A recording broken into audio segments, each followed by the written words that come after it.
Hello, everybody. Happy Halloween. You can see that we're dressed up in our ears. We'll talk about who we are, what we are in just a minute. Okay, so I see a few people kind of filing in. Thanks for joining us today, you guys. Today, we're tackling the scary content mistakes that B2B marketers make with AI. We're going to be tackling these content nightmares that's keeping you, B2B marketers, up at night. And here's the thing. This is a spoiler. I don't think anybody is going to be surprised.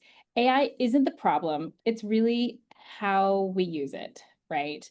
But before we jump in, I'd like to do just a quick introduction. So I'm Hami Arrington. I am a partner at, we're partners with B2B tech and industrial brands, navigating strategy, messaging, and marketing systems that scale. And I am founder and chief strategist at One Foot Over. And I am the bare minimum. So here are my bare ears. I am the bare minimum. Hi, everyone. I'm Garfinkel. I'm a senior marketing specialist here at One Foot Over, and I work alongside with Hami and team to create marketing strategies that really move the needle for our clients. And for today's purpose of the webinar, I am also helping marketers escape the curse of generic AI content.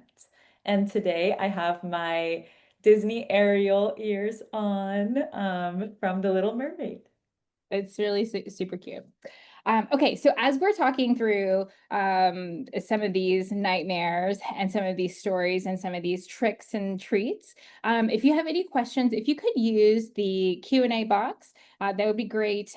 Stephen, who is another founder of One Foot Over, he's monitoring the box, and so he will be parsing those out. And so we'll have time for Q&A at the end. So please drop your questions in there. Okay, so let's get started. This is the real nightmare. So this is how the nightmare begins, right? This is what we thought when we adopted AI. We were hoping for a shortcut. It was going to be faster content. We were going to get to something great faster. It was going to be less work. We're going to be able to create a lot and be super productive. This is going to make our jobs so much easier. And that's the expectation that was on the left. But on the right, what we really have is it's really like a hand cramp, right? It's a reality check. This is what we actually got. Many of us are spending much more time fixing and rewriting the content that we're creating. The output, it feels like very robotic. It doesn't match your voice. It doesn't match your brand voice. And then the worst part of this is that you're still not getting the results that you're looking for, whether that's leads or awareness or engagement. And here's the truth of the matter. The problem isn't AI, it's how we're using it. So today we're going to walk you through 3 common scary stories and their fixes, but in order to help us, we have brought in a little helper. So meet Thing. You know, Thing like in the Addams Family, just the hand. That's how we want you to think about LLMs and other AI tools. They're just like Thing. They're super loyal, lightning fast, and always ready to help. But here's the catch. Thing doesn't have a brain. So Thing is only going to do what you tell them to do. Nothing more, nothing less. And that's where we run into trouble, right?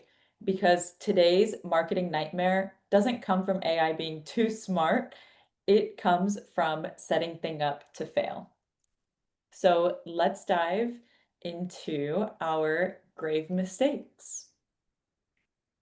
Okay, so this is our first scary story. It's the forgetful prompter. So imagine this. On Monday, you open up ChatGPT or Gemini or Claude and you say, write a LinkedIn post. On Tuesday, you open up your LLM of choice and you say, write an email.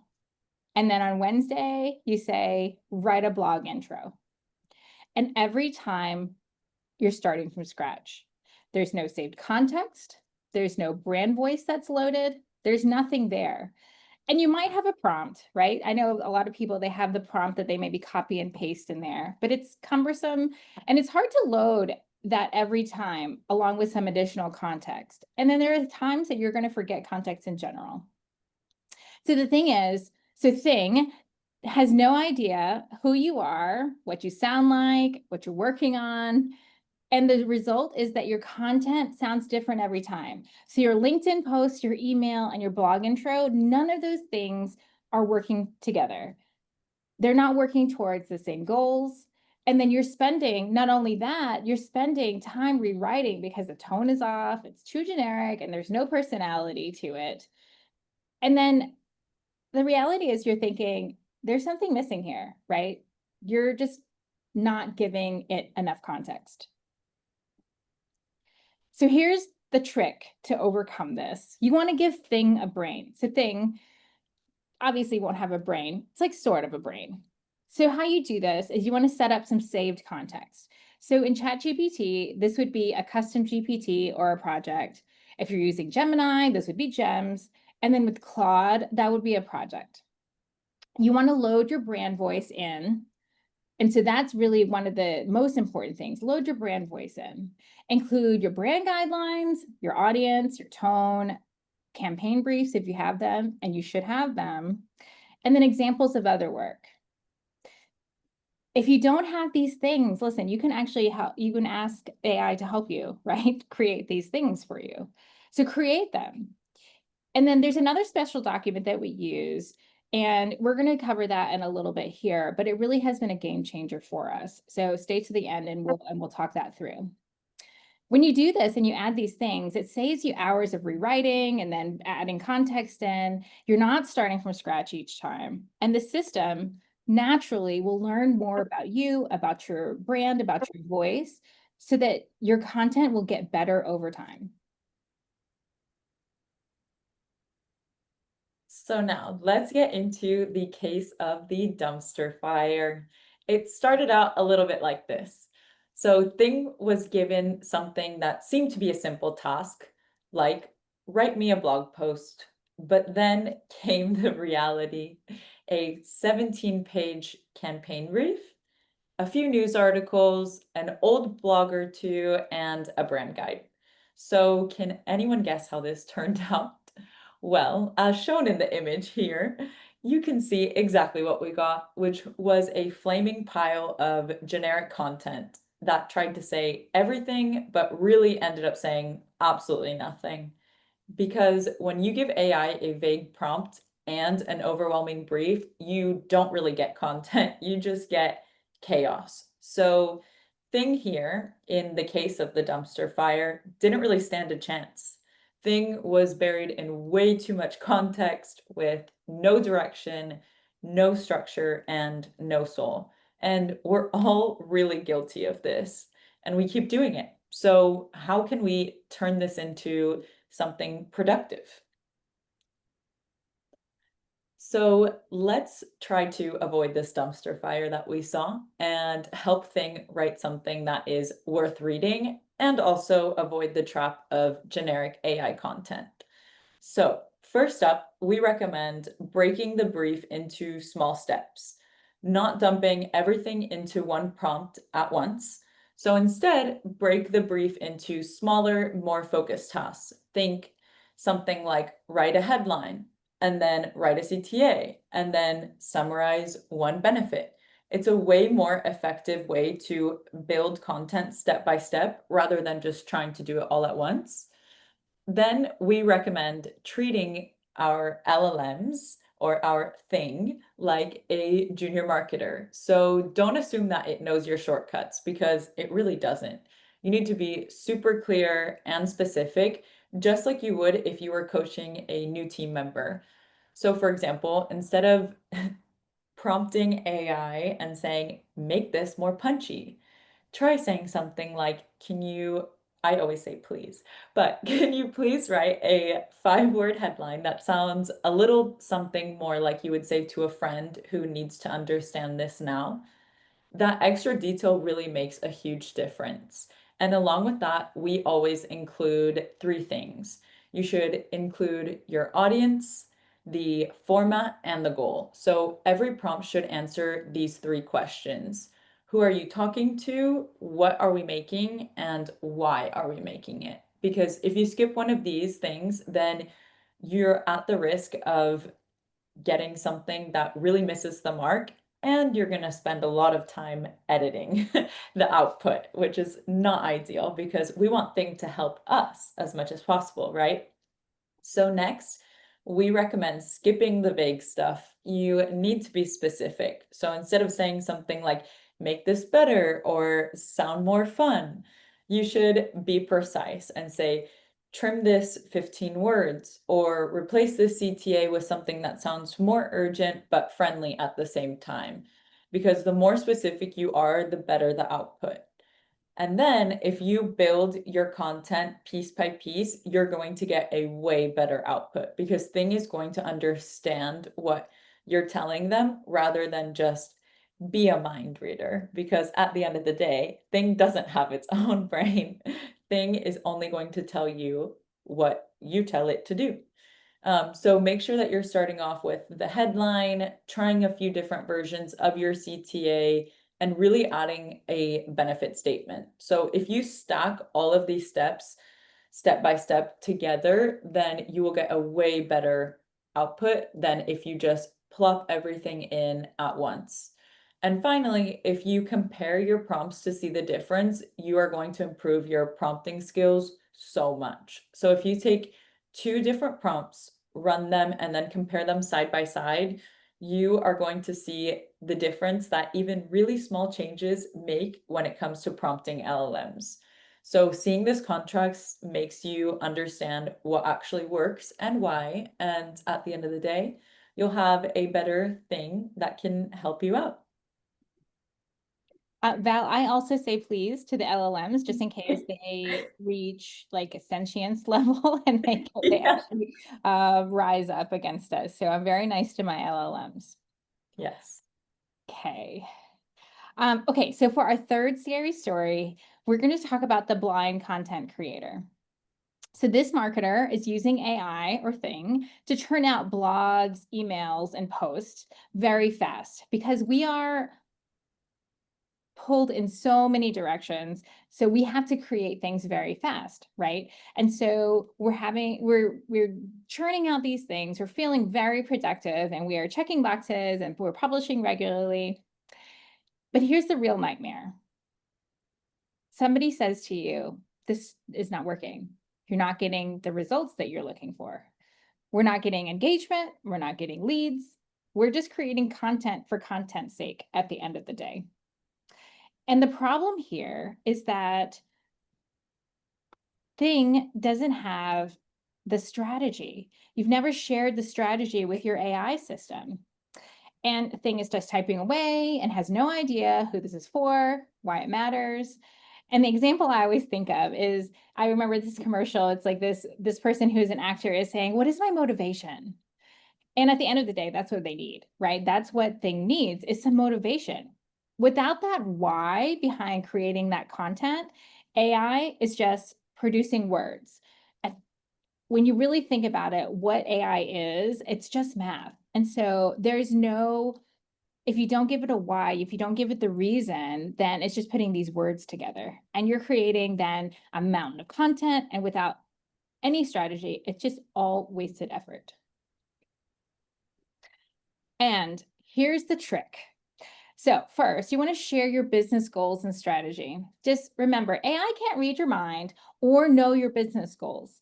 Those are two very important things to remember. So you want to include your target audience, their pain points, the desired outcomes. And this is different from just loading your audience, right? This is about sharing the what and the why. You want to give Thing the strategic direction. What are you trying to achieve? Who needs to care? What actions do you want? You want to include specific goals. So all of the content that's being created is working towards the goal, whether that's driving leads, nurturing prospects, building authority, or building awareness. And then you want to add your strategic documents to the project or the custom GPT or whatever that is for that context. The strategic documents could be a VTO if you're an EOS organization, so a vision traction organizer, a marketing plan if you have it, campaign briefs, which you should have, content strategy, customer journey maps. All of those things are super helpful to feed into the LLM. And then making AI your thinking partner. It's not just a content producer, right? When AI understands the why behind that content, it really creates some meaningful results for you. So stop using AI just as the content generator, just as a tool. You really should be making it as your thinking partner. And that's really how you can take your AI, your LLM, from creating good marketing to really great marketing, using it as a partner of yours. So we've covered 3 scary stories and the fixes with them. We now have a few quick tips that we use every time we work with AI, and these are habits that make a huge difference as well. So the first real treats, number one would be giving AI direct upfront direction. So make sure that you're sharing examples of what good looks like, because again, thing doesn't have a brain. So if you're clear about the goal from the start, the more context that you give, the better the output is going to be. But keeping in mind that you should be pushing back on AI's answers. Don't take the first response as the response. You need to ask follow-up questions, such as, what else did you miss? Is there an opposite point of view? Is there anything else that we should know? Because if you take the first answer, then you're really just staying at surface level. You want to keep diving in deeper so that when you challenge the output, you're going to get an even sharper piece of content. Yeah, and one thing that I do is I always ask, okay, so what could go wrong here? And that's one thing that I found super helpful when I'm doing like strategy or trying to think something through.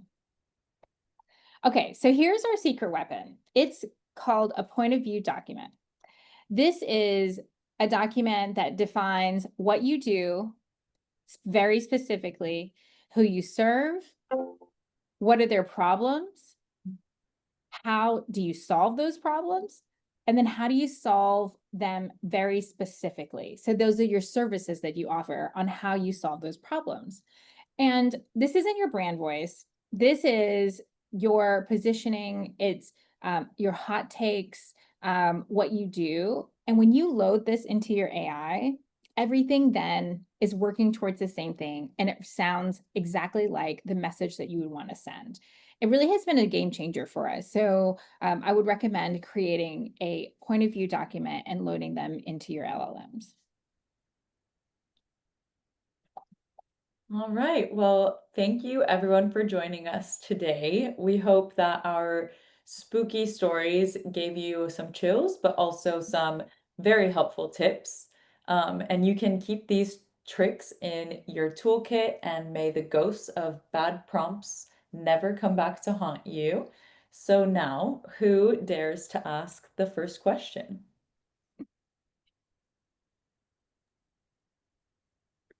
So I have a question that we got.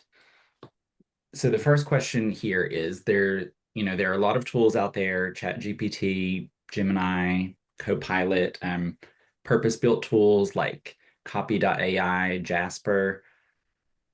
Do you all have a favorite? Is there a recommendation? Like which one is the best?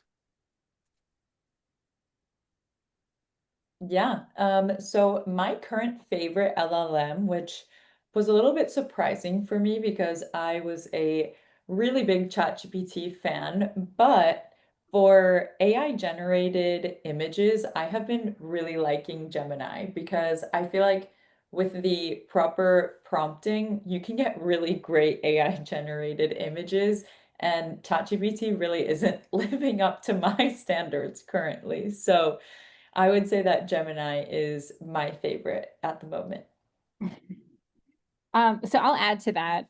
So I really do love that nano banana that's in Gemini. I would say that there's not one system that I really love. I think that my go-to is ChatGPT generally, but just because it has the most context for me and it really knows me. However, when ChatGPT 5 came out a few months ago, we all thought it was going to be a game changer, and it really has not. I tell it all the time, you're going off the rails. And it really is challenging a lot of times. So I actually have to roll it back to one of the legacy for ChatGPT 4, and that is helpful. And then using the other systems that are in there. But I think it is important to note that, I mean, I do use Claude as well and Gemini. Those are really the big three that we use. It just depends, right? Right now, I think that Gemini is really good at some things like the image generation and doing a bit of the research too. I think it's really great. As far as copywriting goes, ChatGPT is fine and Claude is fine. But these systems are getting developed all the time. And so it really just depends on the moment. We have used copy.ai as well, and it's been fine. I really liked the function that was in there of the workflows. Those are really cool. But yeah, at the end of the day, it's like I probably always go to ChatGPT first and then full well know that it may not be the right place I'll end up. Awesome. The next question we got was, these were really great tips, but is there anything specific that you can share for improving blog writing? So it's just specific to blogs. Yeah. I can take this, Val. So when it comes to blog writing, we have a process internally. So what we do is a lot of the companies we work with have complicated products or a complicated buying cycle. All of them have a complicated buying cycle. But we typically have to talk to an SME, right? We are subject matter experts on the marketing, and they're internally subject matter experts on their business. And so we will talk to an SME, and what we'll do is we'll set up like maybe a 30-minute conversation with this SME and conduct an interview with the purpose of probably producing, 3 pieces of content from it. So maybe 3 blogs from it. And so what we've learned is you can't just take that transcript and put into ChatGPT or any of the systems and just say, okay, so create 3 blogs from this. What we've learned is you have to break it apart. So step by step, you want to take that transcript, you say, hey, what are the big takeaways here? Remember, the ChatGPT already has some of your background information, a point of view document, and it'll pull from that point of view document and create takeaways based on that point of view document and the transcript, right?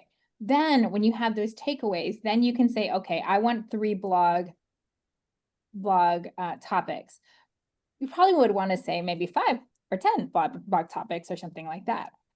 And then there's some SEO stuff that we do, but we create content from there, and then we insert the keywords from there where it naturally fits. So this is what we've learned. It's just it really just needs to be like step by step by step, rather than just feeding everything in there and expecting it to be an amazing content strategist from the beginning. So we have one more question, but if anybody else has additional questions, we've got some time, so feel free to drop it in the Q&A, and we can get to that. But the last question we have right now is, even if my prompt is good, why does AI content so often sound off? Well, yeah. I would say that AI content often sounds very AI, especially when you go on LinkedIn and just see a storm of M dashes everywhere, or read an email or read a blog that has M dashes all over it. And this is really because AI is AI. It's basically a like thing. It doesn't have a brain of its own, and it's really not at the point right now in the future we'll see. But right now, it is not at the point where it can replace a person. So what is really important is editing your content that is AI generated, making sure that it is really saying something that has sustenance, because a lot of times it is just going to give you a lot of fluff and it's going to seem like it's going to tell you something, but really that human input is 100% necessary. Do you have anything to add, Hami? Yeah, I mean, at the end of the day, it's a robot and there's no soul there. So I think that when you're reading it, it's all the things that Val is saying is, adds all these AI-isms in there, but it doesn't have a soul. And so what you have to do is insert some soul into it. Now, I think that some of the, I think that there's some team members that use this a little bit differently. And I'm sure everybody uses AI differently. But for me, when I'm using an LLM and I'm talking to it, I will actually drill down and just keep on talking to it until it gets to, I would say, probably 99% there, just because I wanted to learn me and I wanted to learn how I speak and the things that I like, the elements that I like. I mean, there's still a lot of M dashes in there, more than I would normally use in my everyday writing, but that it's still a robot. So I would say it's soul, the human part of it. Mhm. All right. So I'm just going to add one last question here. If people are just getting started on using AI for their content journey, what's the one thing that they should do first? If they only do one thing, they don't have the bandwidth or the resources to do everything, what's the one thing people should do to get started? I would say to start really playing with the AI, choosing one, because maybe it can be a little overwhelming. You see all these different logos, all these different LLMs, but start with one and start chatting. I think it's really important to, if you want to start writing blogs with ChatGPT, for example, I think it's super important to kind of start step by step, not overwhelming the LLM, but being really specific into what you want. I think if you're starting off, the best thing that you can do is start learning how the LLMs work, what works, what doesn't work, testing different prompts. I think for me, it is really to be curious and to try to know the LLM as best as possible. Okay. All right. Well, thanks, Stephen. Thanks to everybody else for joining today. So I have one thing that I would like to plug, and that is the B2B Happy Hour podcast. Stephen and I host it. We launched a few months ago, so we have a few episodes out. It is available now on YouTube, Apple Podcasts, and Spotify. And what we do is we talk about these types of topics. Stephen and I literally open up a bottle of wine and we have a happy hour and we talk about these topics. And it's just like one of our regular happy hours where we sit and we talk about marketing, but then also weave in and out topics about pop culture. So in the last episode that we released, we talked about clarity before tactics, and then also our favorite songs on the latest Taylor Swift album. So if you want to know what our favorite songs are, please give us a listen. And they're pretty digestible. They're only about 30 minutes long. And so please listen, like, follow, share. That's how we really are able to get the word out about our podcast. So thank you so much. If you have any other questions, we would love to connect with you on LinkedIn. If you have anything good to say, please direct them towards me. But if you have anything not so good, please direct them towards both Stephen and Val. I don't know if I can handle it if it's going to be bad news. I'm only kidding. If there's any comments at all or questions, please reach out. Yeah, thank you so much, everyone, for joining, and happy Halloween. Thanks, everybody.